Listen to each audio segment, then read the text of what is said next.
What's up, Cyberpunks and Retro Nerds?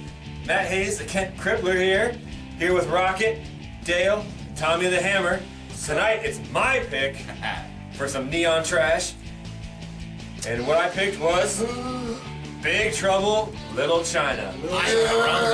Used to watch the movie when I was a kid quite a bit, and I know these guys did too. So it's a good time to revisit it, have a good old time, good old laugh. Good old time, good old laugh. Drink some beers, have a good time with friends. That's right. Anything else to add, guys? You know what old Jack Burton likes to say at a time like this? Pretty amazing planet we live on here.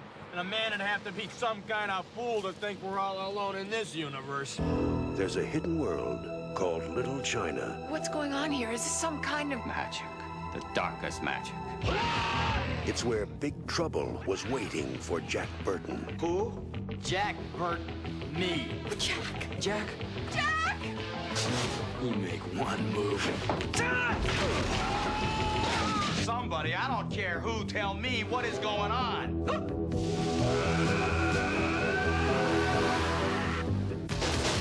My destiny rests in your capable hands. Hey, I'll do my best.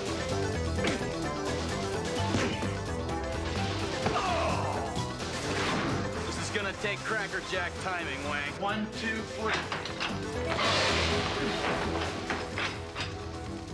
We may be trapped. Total concentration. You ready, Jack?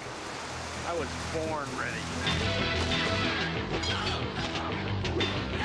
Jack Burton's coming to rescue your summer. Way to go, Jack. In John Carpenter's Big Trouble in Little China. Hey, what more can a guy ask for? Rated PG-13. Coming soon to a theater near you. Okay, guys, we just got done watching John Carpenter's Big Trouble in Little China, and what a treat this was to revisit. A perfect time capsule of the 1980s.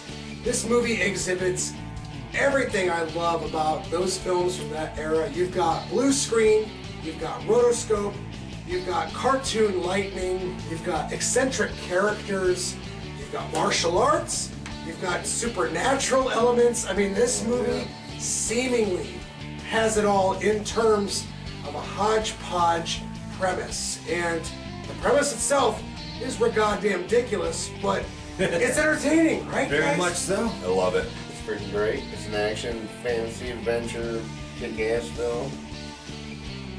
John Carpenter obviously has a bonus with Kurt Russell. It's kind of like the Tim Burton Johnny Depp thing, but we'll let it slide. Sure. The monster, that freaking creep show-esque ape beast, always rattled me as a little kid. So yeah, it's really stuck with me. I had a great time. Great time reading this movie. Yeah, sure. I'm going to Hayes. Well, as Jack Burton always says, John Wayne wannabes. Yes, definitely. So yeah, watching this again after not seeing it for quite a while, but still remembering quite a bit of it. I mean, they heard me quote some of the lines. A lot movie. of lines. Yeah. What I liked about it was how uncanny the story was and how just bizarre things were going on, but then everything was like coming in, into centerfold, like what was going on, and just a movie. Typical 80s classic, oldie, goodie. Good thing to show your kids and say, hey, this is what we watched when we were kids. Yes. Definitely that with my nieces and nephews. Yeah. Funny thing about this too is my sister had a big old crush on the guy that did the lightning, god or deity. Wow. She was like, oh, he's really cute. Oh my I was God. like, I look at my sister just Call going like, out. I remember my sister being like, are you kidding me right now? She's like, no. Anyway, so. This might actually be my first time like watching this from like beginning to end, honestly. It seems like I would catch like snippets of this on like TBS or something, like watching cable at my mom's house back in the day. Like, I really don't remember a whole lot about it, so it was neat to get to see it like front to back, to be able to sit down and watch all of it and try to like comprehend what the hell was going on with this movie. Because man, you just can't like jump into this film, at any given point. It's just, it starts off running and it stays like that throughout like the entire film. It rarely pauses to let you catch your breath watching this. Like, it's a hell of a caper. Well, with everything, story-wise, and yeah, they did leave things unexplained, but yeah, then the fact that John Carpenter actually did the soundtrack, which was actually pretty cool.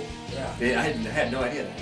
Really? He does like all his movies. At the time, I was like, no, he did? Yeah. Shit, It's cool. very rad, right? But anyway, so yeah, sentimentally good and blast from the past. So I would say 7.5, 8 for me, just because of everything and just like having a good old time. Like I said, it does have maybe a flaw or two, So it's not a perfect film, but I mean you wrap a great story with like great cinematography and that nostalgia feeling for sure. I'm gonna go with an 8.5. It was a ton of fun, and I'm glad I got to see it all the way through and give it a good viewing. So definitely 8.5, maybe even going on a 9. I liked it a lot. It was we'll give it an extra half point for that nostalgia bit and just awesome 80s action. Yeah, so I'm gonna put in my 8.5-inch throbbing forearm. Whoa! I'm not just throwing my ass. It's got everything you could ever want in a movie for me. Yeah. Big Trouble in Little China, I was telling these guys I felt like this was John Carpenter's attempt at an Indiana Jones movie. Yeah, maybe kind of like a even salute to it. a non-metallic Romance in the Stone or an adventure film from the 1980s. Those were kind of big, back in the day. It was that mysticism. Yeah, exactly. Some mysticism, magical element to Exactly. Yeah. So, this is John Carpenter's take on that, and for that alone, I think it makes it pretty unique. I'm gonna go 7.5, strong 8 out of 10.